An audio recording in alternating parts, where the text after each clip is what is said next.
இயேசுவானவரை வேதம் குமாரன் என்று சொல்லுகிறது. யாருடைய குமாரன் என்று சொல்லுகிறது பார்க்கலாம். குமாரன் என்று சொன்னால் என்ன அர்த்தம் உங்களுக்கு தெரியும். குமாரன் சொன்னால் பிறந்திருக்கிறவர், ஒரு ஆண் பிள்ளை என்று சொல்லி அர்த்தம் குமாரன் என்று சொன்னால். அப்ப யாருக்கு பிறந்திருக்கிறார், ஏன் அவரை குமாரன் என்று வேதம் சொல்லுகிறது, குமாரன் என்கிற வார்த்தையினுடைய முக்கியத்துவம் என்ன என்பதெல்லாம் நீங்க இந்த நாளில நான் சொல்லுகிற இந்த வசனங்களின்படி நாம எல்லாம் சேர்ந்து என்ன பண்ண போறோம், ஆராய்ந்து தியானித்து பார்த்து குமாரன் என்று சொல்லப்படுகிற வார்த்தையினுடைய கருத்தை நாம அறிந்து கொள்ள போகிறோம். குமாரன் யோவான் 8:36 சொல்லுகிறது, ஆகையால் குமாரன் உங்களை விடுதலை ஆக்கினால் மெய்யாகவே விடுதலை ஆவீர்கள் என்று சொல்லப்பட்டிருக்கு. சன் குமாரன் உங்களை விடுதலை ஆக்கணும். குமாரன் விடுதலை ஆக்கினா மட்டும்தான் நீங்கள் மெய்யா விடுதலை ஆவீங்க. இல்லைன்னா யாரோ விடுதலை ஆக்கினாங்க, திருத்துவ தேவன் விடுதலை ஆக்கினார் அப்படின்னு நீங்க சொல்லிட்டு இருந்தா கூட விடுதலை ஆக முடியாது. ஏன்னா திருத்துவ தேவன் என்று ஒன்று கிடையவே கிடையாது. அது உங்களை விடுதலை ஆக்க முடியாது. அது ஒரு அந்நிய தெய்வம் பார்த்தீங்கன்னா உள்ளுக்குள்ளார வேற பேர்ல வந்திருக்கு. அப்ப குமாரன் விடுதலை ஆக்கினா ஏன் அப்படின்னா இம்பார்ட்டன்ஸ் இந்த குமாரனுக்கு, இந்த மனிதனுக்கு அப்படியான இம்பார்ட்டன்ஸ் குமாரன் விடுதலை ஆனதுக்கு மட்டும்தான். மெய்யான விடுதலை, அதாவது மெய்யான ரட்சிப்பு, மெய்யான நித்திய ஜீவன், மெய்யான பரலோகம், இல்லைன்னா ஏமாந்துருவ அப்படின்னு சொல்லப்படுகிற வார்த்தையாக இது இருக்கிறதல்லவா. கொஞ்சம் கவனமாக செவி கொடுத்து குமாரன் என்கிற வார்த்தையின் முக்கியத்துவத்தை இந்த நாளில் நாம் ஒரு விசை கூட ஆராய்ந்து பார்க்க போகிறோம். நீங்கள் ஆராய்ந்து பார்த்துருப்பீங்க, அநேக விதமாய் உங்களுக்கு சொல்லிக் கொடுத்திருக்கலாம். ஆனால் வேதம் குமாரன் சொன்னால் என்னன்னு சொல்லுது என்று சொல்லி நாம் ஆராய போகிறோம். இயேசு கிறிஸ்துவை தேவனுடைய குமாரன், சன் ஆஃப் காட் என்று சொல்லி வேதம் சொல்லுகிறது. அதை நீங்கள் அறிந்திருக்கிறீர்கள். லூக்கா 1:35 வாசிக்கிறோம், தேவதூதன் அவளுக்கு பிரதியுத்தரமாக, பரிசுத்த ஆவி உன்மேல் வரும், உன்னதமானவருடைய பலம் உன்மேல் நிழலிடும், ஆதலால் உன்னிடத்தில் பிறக்கும் பரிசுத்தம் உள்ளது தேவனுடைய குமாரன் எனப்படும். உன்னிடத்தில் பிறக்கிறதான அந்த ஆண் பிள்ளை தேவனுடைய குமாரன் என்று சொல்லப்படும் என்று சொல்லி மரியாளிடத்திலே பார்த்தீங்கன்னா சொல்லப்பட்டது. அப்போ இயேசு கிறிஸ்து தேவனுடைய குமாரன் என்று சொல்லி புதிய ஏற்பாடு புத்தகத்திலே காண்பித்து கொடுக்கப்படுகிறார். தேவனுடைய குமாரன் என்று சொல்லி அவர் மேலே விசுவாசத்தை வைக்க வேண்டும் என்று சொல்லி வேதம் சொல்லுகிறது. ஒரு வசனங்கள் அல்ல, பல வசனங்கள் நீங்கள் பார்க்க முடியும். தேவனுடைய குமாரன்னா என்ன அர்த்தம், தேவனுக்கு பிறந்தாரா அல்லது தேவனோடு கூட இருந்தாரா? ஏனென்று சொன்னால் குமாரன் என்ற வார்த்தையினுடைய அர்த்தமே நான் சொன்னேன், பிறந்திருக்க வேண்டும். பிறந்த ஆண் பிள்ளை தான் குமாரன் என்று சொல்லுவார்கள் இல்லையா, ஜெனிப்பிக்கப்படுகிற பிள்ளை.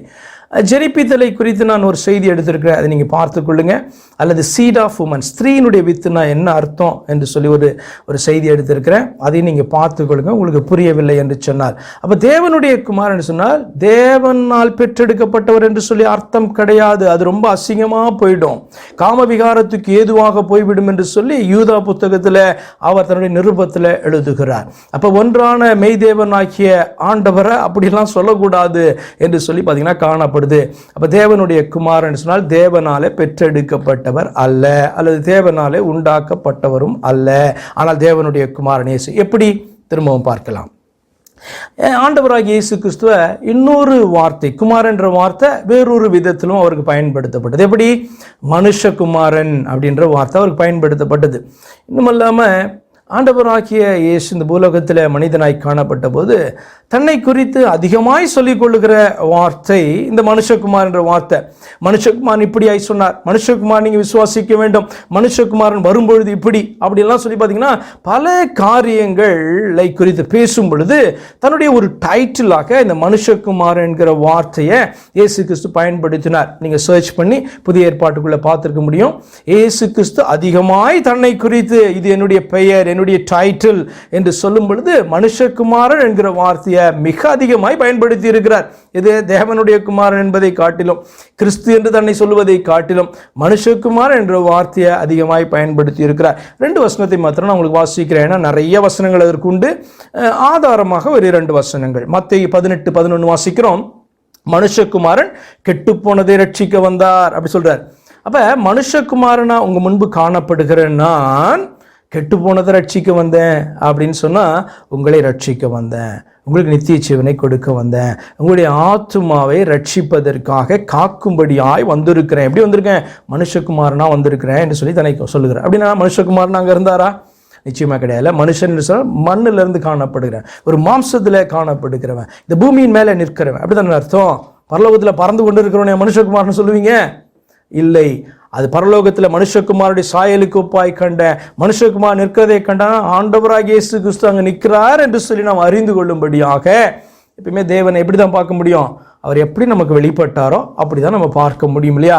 அப்போ மனுஷகுமாரனை பார்த்து யோவான் சொல்கிறதும் ஸ்தேவான் சொல்கிறது எதை குறிக்குது? அப்படியே தெய்வத்தை பார்த்தான் என்று சொல்லி அர்த்தம்.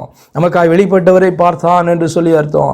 தேவனுடைய மகிமையினுடைய வலது பக்கத்தில் அவர் காணப்பட்டார் என்று சொன்னால் தேவனுடைய மகிமை என்று சொல்லும்போது இயேசு நிற்கிறாரா, தேவ மகிமை அங்கே காணப்படுது என்பதை குறிக்கிறதே அல்லாமல் 2 பேரை பார்த்தான் என்று சொல்லி வேதம் எங்கேயுமே எந்த இடத்துலையுமே சொல்லலை என்பதை புரிந்து கொள்ளணும். வெளிப்படுத்தல ஆட்டுக்குட்டியானவர் அப்படி சொன்னால் அங்கே நிற்கிறவர், இந்த காரியத்தை செய்ய வல்லமை உள்ளவர், தேவனாகிய கர்த்தர் நமக்காக ஆட்டுக்குட்டியாக அடிக்கப்படும் வண்ணமாக வெளிப்பட்டார். அதை நீ புரிந்து கொள்ளணும். அங்கே நிற்கிறவர் அவர் தான். அதை வாங்கறதுக்கு தகுதி அவருக்கு தான் இருக்குது. சிங்காசனத்தில் உட்கார்ந்துருக்கிறவரும் ஆட்டுக்குட்டியானவர் தான். சிங்காசனம் மத்தியில் இருக்கிறார் அப்படி சொன்னால் அங்கே உட்கார்ந்துருக்க தெய்வம் அவர் தான். அப்போ அங்கே இருக்கிற தெய்வம் தான் எனக்காக இப்படி வந்தார் என்று சொல்லி விசுவாசிப்பதற்காக சொல்லப்பட்டிருக்கே ஒழிய 2 பேரும் மண்டையில் ஏற்றுறதுக்கோ 3 பேர் என்று சொல்லி சொல்லுவதற்கோ அப்படி அறிக்கை பண்ணுவதற்கோ சொல்லி கொடுக்குறவன் யார் தெரியுமா?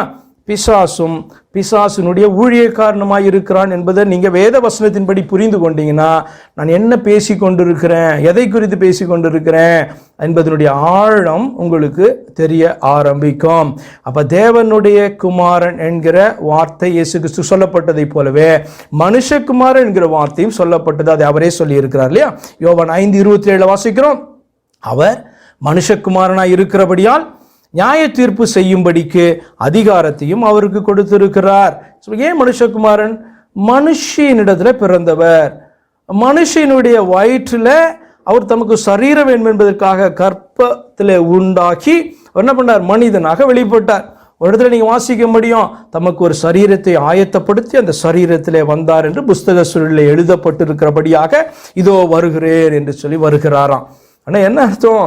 அந்த பூலகத்தில் மனிதனாக வெளிப்படுவதற்கு அல்லது குமாரனாக வெளிப்படுவதற்கு, குமாரனாக ரத்தம் சிந்துவதற்கு, தன்னுடைய சரீரத்தை ஜீவாப்பமாக ஒப்பு கொடுப்பதற்கு, நமக்கு ஈவாக கொடுப்பதற்கு, நம்ம மீட்கப்படுவதற்கு அவருக்கு ஒரு சரீரம் வேணும். அது எப்படி? ரத்தமும் மாம்சமும் உடையதான ஒரு சரீரமாக இருக்க வேண்டும். அது பரலோகத்தில் மாம்சமும் ரத்தம் உடையவா சரீரமாக தேவன் இருக்கிறாரா? அவர் ஆவியாய் இருக்கிறார். எல்லா இடத்துல நிறைந்திருக்க கூடியவர் நமக்காக ஒரு ரூபத்தில் வெளிப்பட்டதை குறிக்கிறது குமாரன் என்கிறதான வார்த்தை. அப்போ மனுஷகுமாரன் என்ன அர்த்தம்? மரியாள் இடத்துல பிறந்தவர், மனுஷியின் இடத்துல பிறந்தவர், ஒரு மனுஷனாலே பிறந்தவர் அல்ல. அதனால தான் பார்த்தீங்கன்னா ஸ்திரீயின் வித்து என்கிற வார்த்தை மிக மிக முக்கியமான ஒரு வார்த்தை. உங்களால் கூடுமானால் அந்த பதிவை நீங்கள் பார்த்து கொள்ளுங்கள். அப்புறம் 3ஆவதாக இயேசு கிறிஸ்து என்ன குமாரன் என்று அழைக்கப்பட்டார்? மரியாளுடைய குமாரன் என்று அழைக்கப்பட்டார். சன் ஆஃப் மேரி அப்படின்னு சொல்லி பார்த்தீங்கன்னா இயேசு கிறிஸ்து வேதம் சொல்லுகிறது. மார்க் 6:3 இவன் தச்சன் அல்லவா, மரியாளுடைய குமாரன் அல்லவா, யாக்கோபு யோசே யூதா சீமோன் என்பவருடைய சகோதரன் அல்லவா, இவன் சகோதரிகளும் இங்கே நம்மிடத்தில் இருக்கிறார்கள் அல்லவா என்று சொல்லி அவரை குறித்து இடரலடைந்தார்கள்.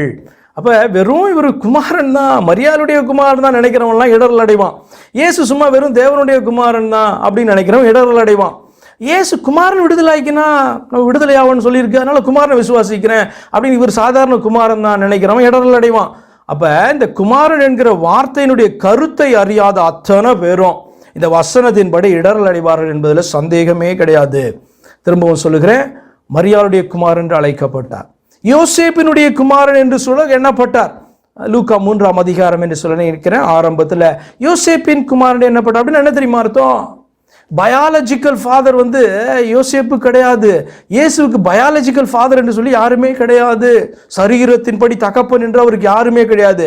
தேவன் மனிதனாக மாம்சத்தில் வெளிப்பட்டபடினால், நம்மை போல குமாரனாக வெளிப்பட்டபடினால், மனிதனாக வெளிப்பட்டபடினால் மனுஷகுமாரன், தேவனுடைய குமாரன், மரியாள் இடத்துல பிறந்தபடினால் மரியாளுடைய குமாரன் என்று சொல்லி அழைக்கப்பட்டார். யோசேப்பினுடைய குமாரன் தெரியுமா அர்த்தம்? யோசேப்பு மரியாள் யோசேப்புக்கு நியமிக்கப்பட்டிருந்த போது அவர்கள் கூடி வரும் முன்னாக அவர் கர்ப்பவதியானாள் என்று எண்ணப்பட்டது. கன்னியின் இடத்துல பிறப்பார், ஒரு கன்னி கர்ப்பவதி ஆவாள், பிறக்கிறதான அந்த ஆண் பிள்ளைக்கு இம்மானுவேல் என்று பெயரிடுவாள் என்று சொல்லப்பட்டபடியே தேவனானவர் மனிதர்கள் மத்தியிலே தோன்றும்படியாக, வாசம் பண்ணும்படியாக, அவர்களை விடுதலையாக்கும்படியான காரியம் 2000 வருஷங்களுக்கு முன்பாக நடந்தது. தன்னுடைய சரீரம் சங்கரிக்க ஒப்பு கொடுக்கும்படியாக, கொலையுண்ண ஒப்பு கொடுக்கும்படியாக, பாவ பரிகாரத்தை உண்டு பண்ணும்படியாக தேவன் மனிதனாக வெளிப்பட்டார். ஆனபடினால்தான் இம்மானுவேல் என்று சொல்லப்பட்டது. கர்த்தராகிய ரட்சகர் பிறந்திருக்கிறார் என்று சொல்லி பார்த்தீங்கன்னா சுவிசேஷ புஸ்தகத்தில் எழுதப்பட்டு இருக்கிறது. அப்போ யோசேப்பினுடைய குமாரன் என்ன அர்த்தம்? மரியாள் யோசேப்புக்கு நியமிக்கப்பட்டிருந்தார்கள். கூடி வருவதற்கு முன்பாகவே கர்ப்பவதி என்று காணப்பட்டது. தேவன் சொன்னார், பரிசுத்தம் உள்ளது அவளிடத்தில் இருக்கு, நீ அவளை ஏற்றுக்கொள் என்று சொன்னார்.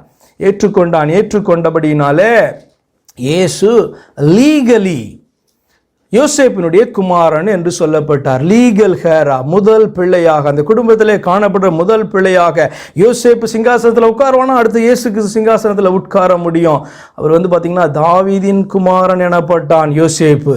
அப்போ இயேசு கிறிஸ்து தாவீதினுடைய குடும்பத்தில் அவர் வந்தார். லீகலி ஒரு ராஜாவாக உட்காரக்கூடியதான ஒரு புத்திர சுவிகாரம் யோசேப்பினுடைய குமாரன் எனப்பட்டார் என்பதாக சொல்லப்பட்டிருக்கும். அப்போ இவர் யாருடைய குமாரன்?